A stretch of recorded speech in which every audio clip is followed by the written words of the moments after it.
Bueno, les damos un cordial saludo, bienvenida para todos nuestros oyentes, para cada uno de los seguidores de nuestras redes sociales y por supuesto esta es su emisora Busco en Ti Radio, porque recuerda que donde estás no es el final. Continuando con nuestra programación, vamos con la presencia de Rafael Pando en su segmento Caminando con Jesús. Así que, Rafael, ¿cómo estás? Bienvenido. Gracias, Jorge. Buenas tardes. Buenas tardes a todos. El día de hoy vamos a ver la parábola del hijo pródigo Bueno, y ya estoy listo para comenzar. iniciemos entonces. Gracias, pues hemos estado viendo una serie de parábolas.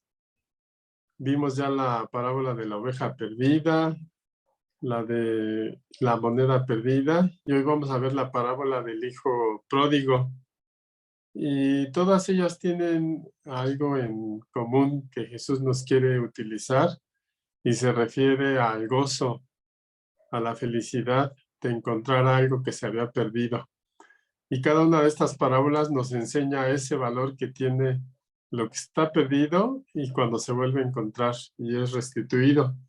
Entonces ya vimos la oveja perdida, la moneda perdida la semana anterior y hoy vamos a ver la parábola del hijo pródigo que tiene esas características y Jesús las enseñó. Están en Lucas 15 y Jesús las enseñó y fue mucho la respuesta a las murmuraciones de los escribas y fariseos, a las críticas hacia Jesús, porque se juntaba con lo que ellos consideraban publicanos y pecadores, gente marginada que no toleraban los fariseos. Y Jesús con estas parábolas pues les muestra el valor de ese universo de personas que eran rechazadas por la clase religiosa en el tiempo de Jesús, ahí en Jerusalén. Y vamos a ver la lectura de la parábola en Lucas 15, a partir del versículo 11, y después la vamos a ir comentando. Es una parábola ciertamente conocida.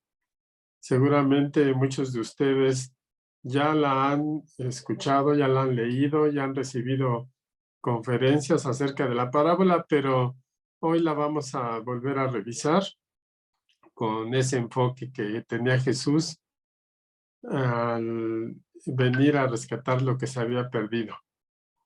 Y la parábola comienza diciendo así en Lucas 15:11. Y Jesús dijo, ciertamente un hombre tenía 2 hijos. Y el menor de los hijos le dijo al padre, Padre, dame parte de la hacienda que me corresponde.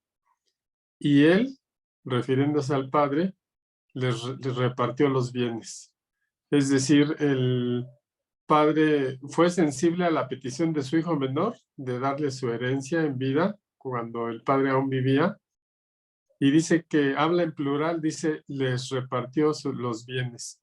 Quiere decir que hizo la distribución de los bienes entre sus 2 hijos, el mayor que no había pedido nada y el menor que estaba pidiendo su hacienda o su herencia.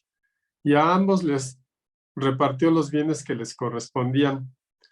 Y no muchos días después, dice la narración, el hijo menor, juntándolo todo, su herencia, partió a un país lejano y ahí malgastó su hacienda, viviendo perdidamente.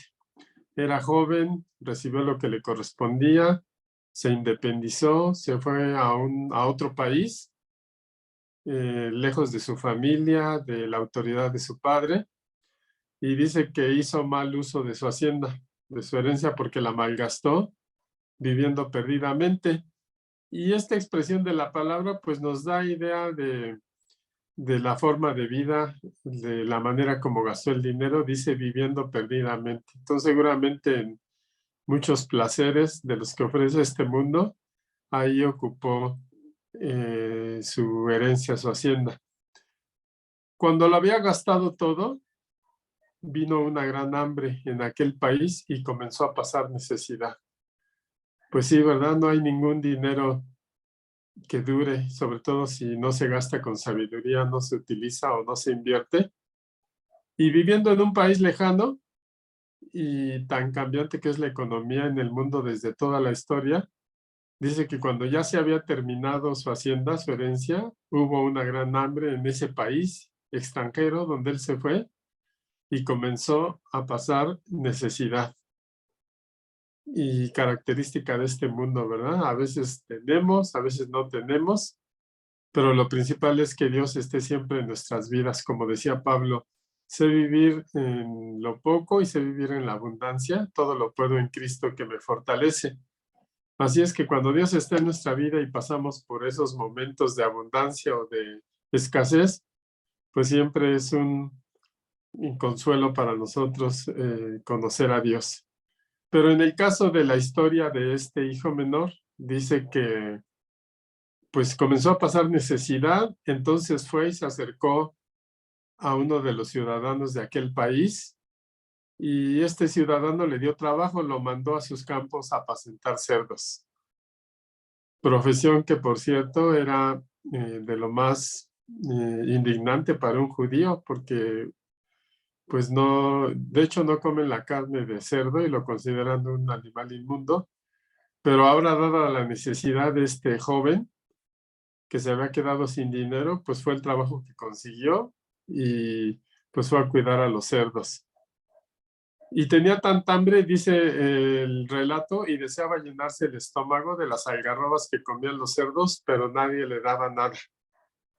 Entonces su necesidad debe haber sido tremenda. Después de haber gastado su hacienda en placeres, en comida seguramente fina, pues ahora tenía hambre y nadie le daba nada.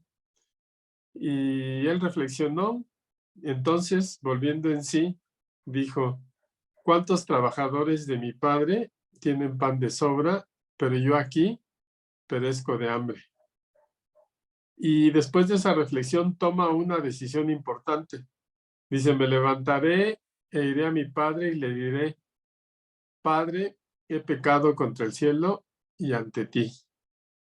Entonces vemos que estaba pasando por un momento difícil de necesidad, de sufrimiento, y se da cuenta de por qué motivo llegó a esa situación cuando está reflexionando y dice, pues,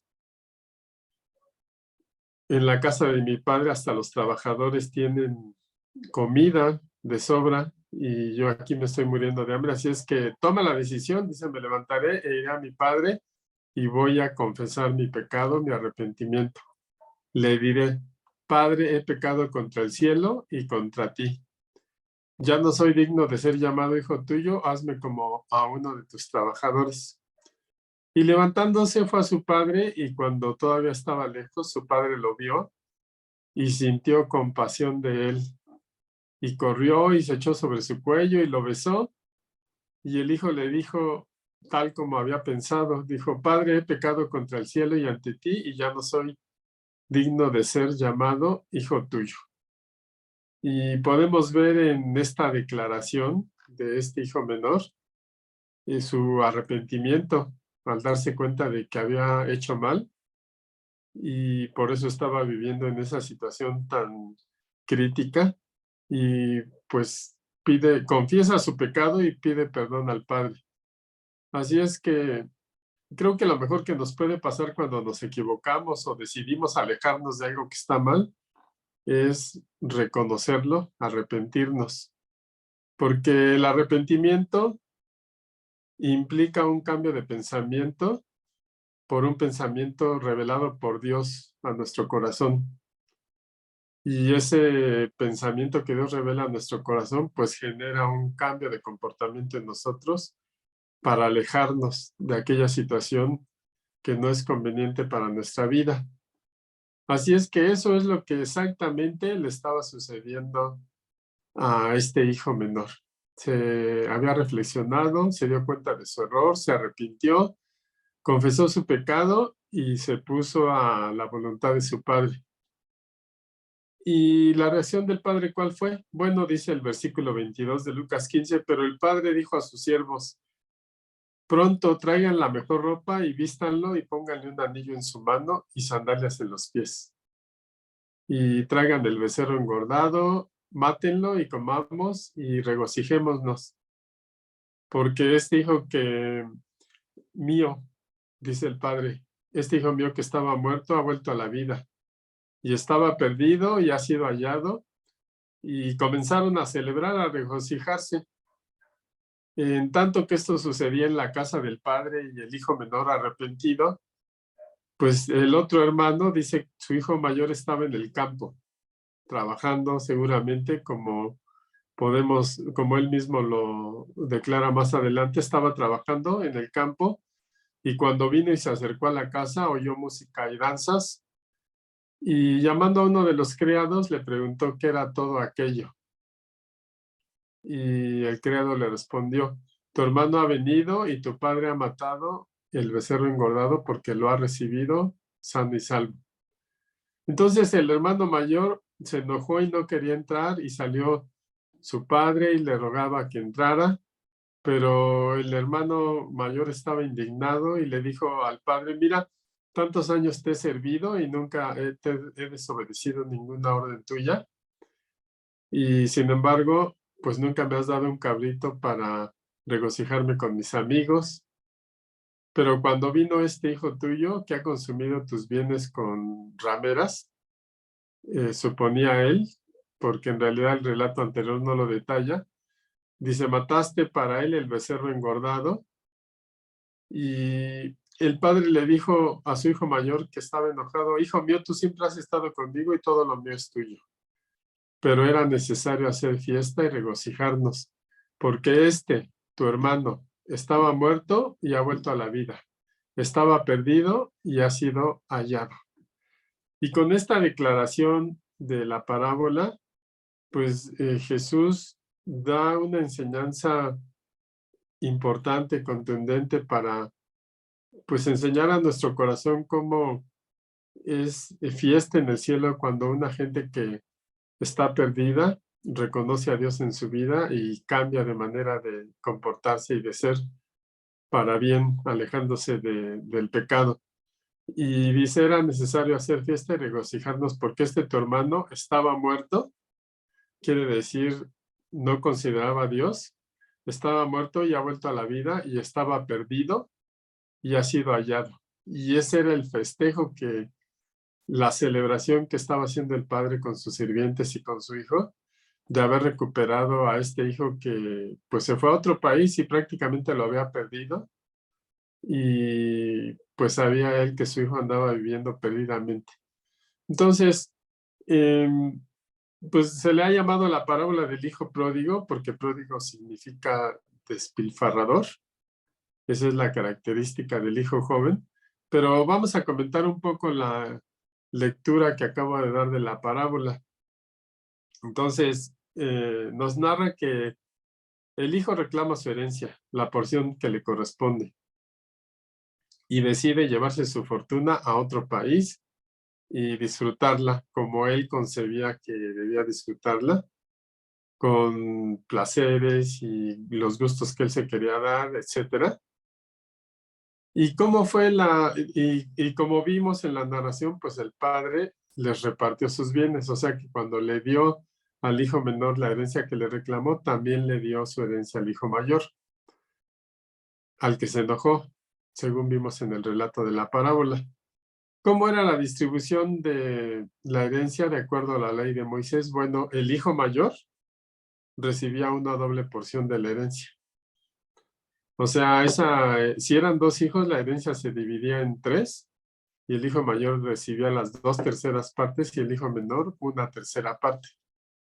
O sea que el hijo mayor al final pues recibió, por ser el primogénito, pues recibió una mayor herencia y el tercio de herencia que recibió el hijo menor pues se lo gastó. ¿Y por qué era la distribución así de la herencia? Bueno, pues ya estaba en la ley de Moisés desde Deuteronomio en el capítulo 21:17 dice, reconocerá al primogénito dándole una porción doble de todo lo que tiene, porque él es el principio de su vigor y a él le pertenece el derecho de primogenitura. O sea, era la ley de Moisés la que se cumplía en darle una doble porción al hijo mayor. Y bueno, pues así fue la distribución. Y parece que el hijo menor era, como muchos jóvenes, impetuoso, deseoso de conocer el mundo, y con ese empuje, pero a veces no tan bien direccionado. Y pues seguramente quería estar libre de su familia, por eso se alejó y se fue a otro país. Tenía muchas ganas de disfrutar del mundo con los placeres o la forma como gastó su herencia. Y bueno, pues respetando, me imagino, a su padre, pues no lo podía hacer ahí en el mismo país y con su padre como autoridad, así es que se fue lejos, donde nadie lo viera. Y pues nosotros sabemos que la mayoría de las veces, pues la herencia se recibe cuando ya no están los padres, pero el padre estaba vivo y el joven pues reclamó lo que le correspondía. Y podemos ver en la actitud del padre, un padre amoroso, de un buen corazón, no se peleó con su hijo por haberle pedido su herencia tan temprano y sobre todo conociéndolo en su carácter seguramente, que no estaba preparado para administrar eso, etcétera. Pero bueno, el padre, respetando la voluntad de su hijo menor, le dio lo que le correspondía. Y esta actitud del padre, pues nos da mucha idea de el carácter de Dios y la forma como respeta nuestras decisiones. A veces, aunque esas decisiones pues no sean de mucha bendición para nuestra propia vida y no sean lo correcto, pero como Dios nos ha dado el libre albedrío, pues respeta lo que decidimos. Y así vemos a este padre, accedió a la solicitud de su hijo, le dio su herencia y en cierta manera, pues lo hizo responsable de su propia decisión. Em, Como vemos, pues no hay dinero que dure viviendo de esa manera. Este joven agotó rápidamente sus posesiones, viviendo perdidamente, dice el relato, o sea que las despilfarró sus bienes. Y así, cuando nosotros tenemos bienes, por muchos bienes que tengamos, cuando no está Dios considerado en nuestra vida, pues no hay bendición que dure.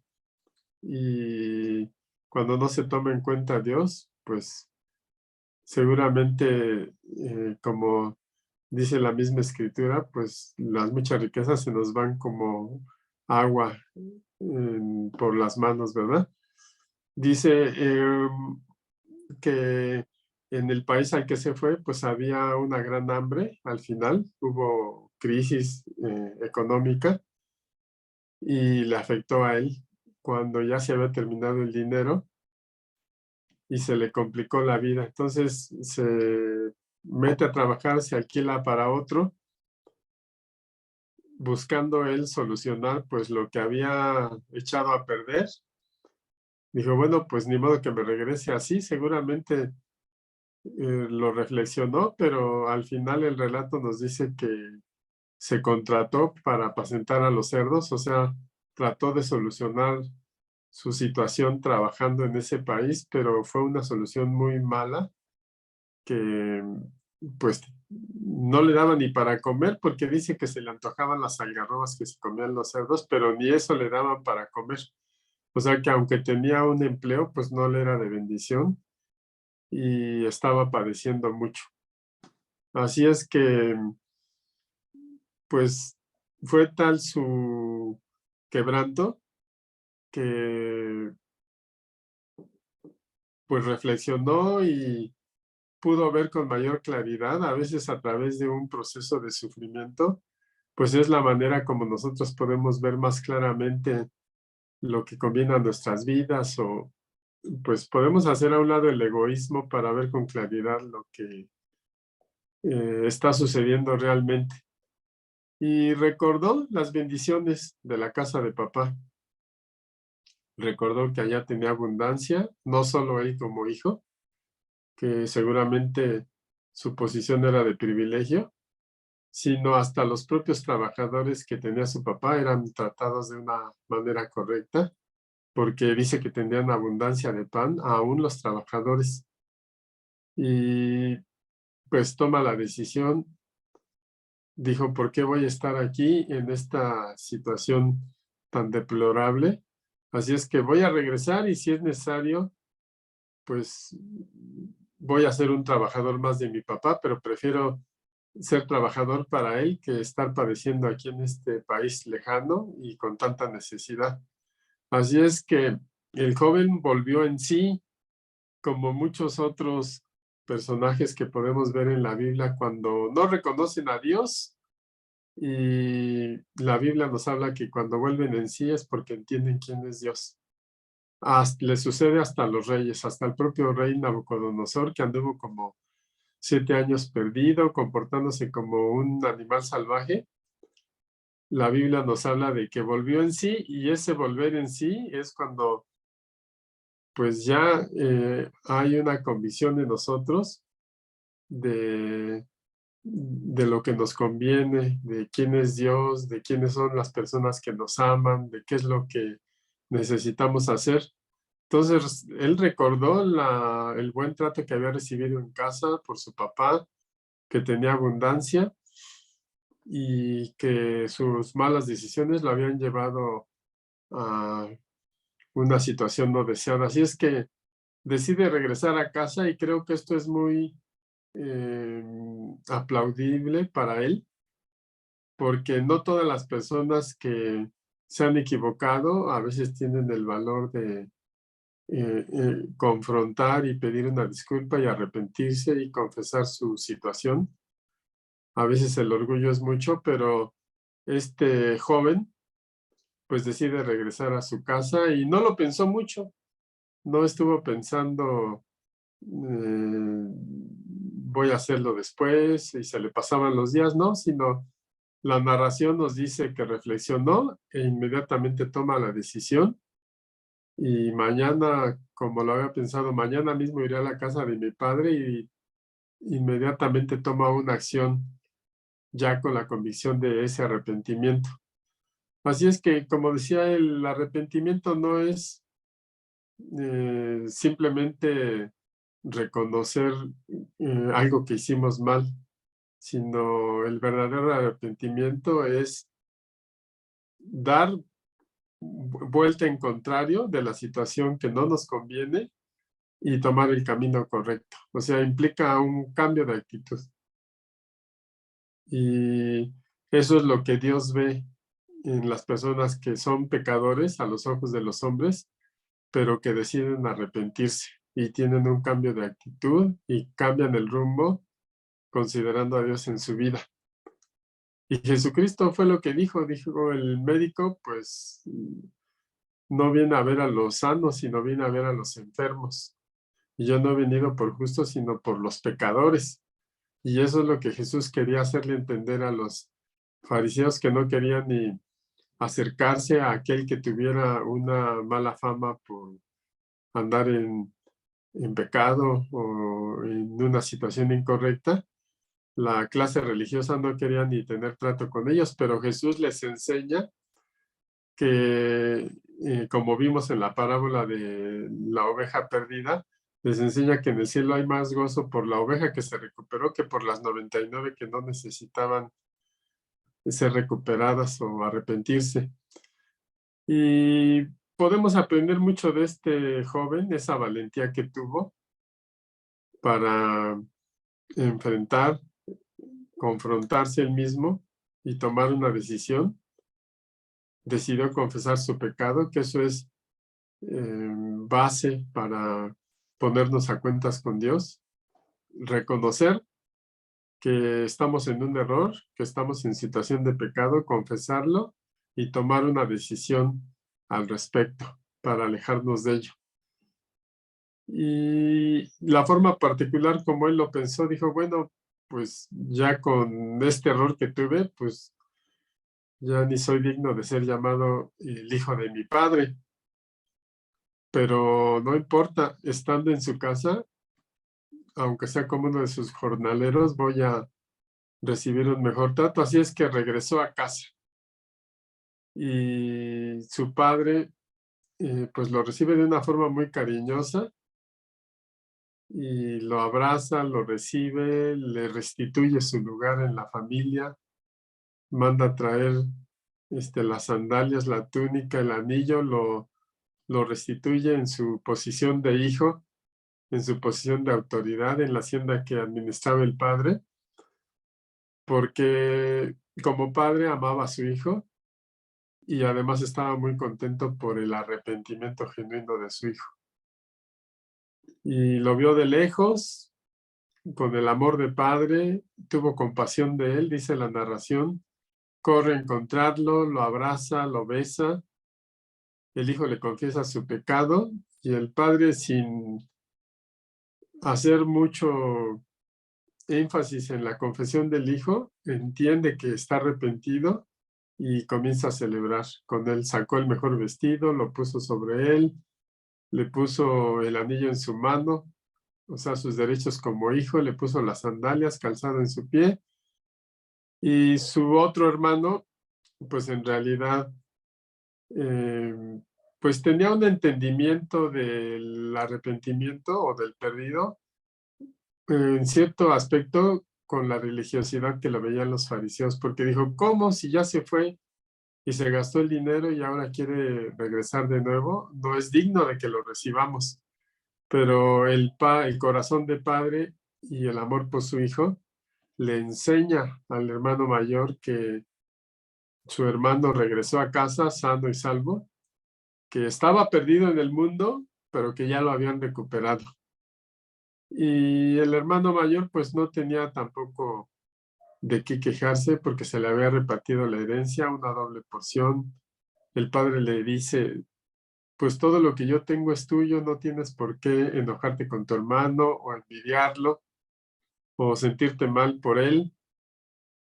En esa respuesta, pues el padre está amando a los dos hijos. Al que se equivocó, le perdona y lo ama y se goza por recuperarlo. Y al hijo mayor que estaba enojado, pues también le reconoce su fidelidad y le hace ver que le dijo, tú siempre estás conmigo, y lo tranquiliza haciéndole ver que todas las cosas son tuyas, o sea, lo que yo tengo va a ser para ti y es tuyo y lo puedes utilizar tú también. Pero lo que sobresale de todo es que el padre sostiene que hay que celebrar el que se haya recuperado aquel que estaba perdido. Y en este caso, pues era su hijo y era el hermano miembro de la familia que habían recuperado. Así es que ese padre de la parábola simboliza el corazón de nuestro Padre Celestial. El hijo pródigo, pues representa a toda aquella persona que se arrepiente de su pecado y decide volver a Dios.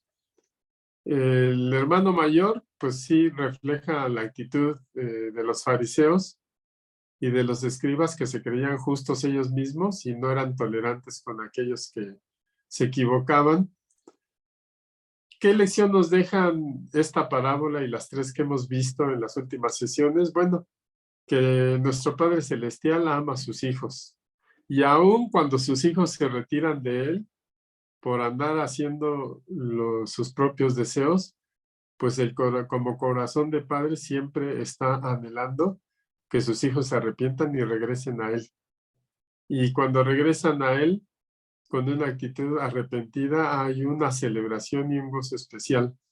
Como Jesús lo dice en Lucas 15:7, dice, les digo de la misma manera que habrá más gozo en el cielo por un pecador que se arrepiente que por 99 justos que no necesitan arrepentimiento. Es decir, Dios le da mucho valor para encontrar al perdido, para rescatar lo que se había perdido. Y nosotros como hijos de Dios, pues debemos saber que Él siempre va a mostrarnos lo que nos conviene, pero aun si nos equivocamos, pues, y lo reconocemos, tenemos siempre los brazos del Padre abiertos para recibirnos. Conclusión, bueno, pues con estas parábolas Jesús les enseña a los propios pecadores y a los marginados, recaudadores de impuestos, que si se arrepentían de su proceder y se acercaban a Dios, podían ser aceptados por Dios y podían ser similares al hijo pródigo, de arrepentirse y ser recibidos nuevamente por el Padre, porque pues les hizo ver que el arrepentimiento era esencial para ser restituidos delante del Padre. Así es que pues no debemos olvidar lo que fue dicho por Jesucristo, porque es un gran ejemplo para nuestra propia vida, saber que el Padre nos ama y también tener compasión por aquellas personas que se equivocan en algún momento en su vida y necesitan regresar a los brazos de Jesucristo. Y bueno, con esta parábola de hoy, pues terminamos esa serie de parábolas de encontrar lo perdido. Y en las siguientes sesiones, pues seguramente seguiremos viendo más parábolas y los invito a que nos acompañen en la siguiente semana. Muchas gracias por su atención. Que Dios les bendiga.